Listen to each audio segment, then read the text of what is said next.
टूटल बहादिल तोहरा सदिए के दिन से ले गइलू खुशी हमार देहियो से छीन के। टूटल बहादिल तोहरा सदिए के दिन से ले गइलू खुशी हमार देहियो से छीन के।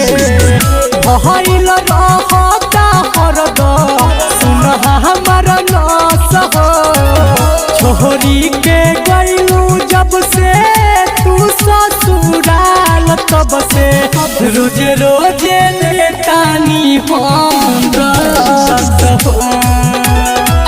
छोरी के गइलू जब से तू ससुराल तब से रोज रोज लेतानी हम रस हो। सनहिया रिकॉर्डिंग स्टूडियो कटसा।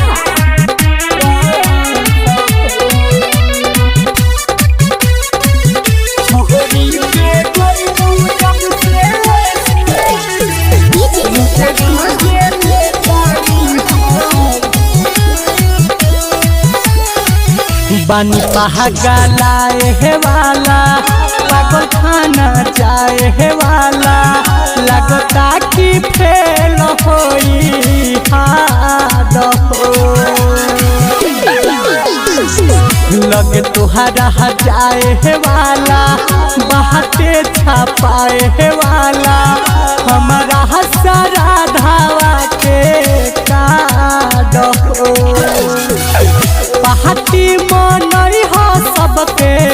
साथे कह के चस हो छोरी के गइलू जब से तू ससुराल तब से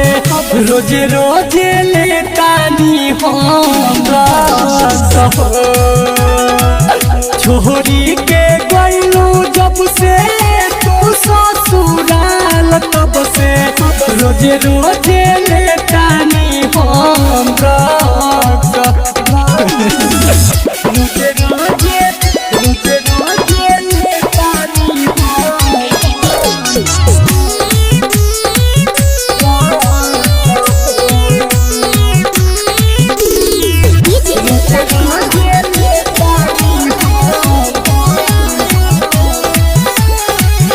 ओही दिने कइले रहतू एगो उपकार हो दे दिह तू जहर कवन सिझावा में ढार हो राइटर अंजय सोनू नइखे साहत हमसे गम के तना बरकार भार हो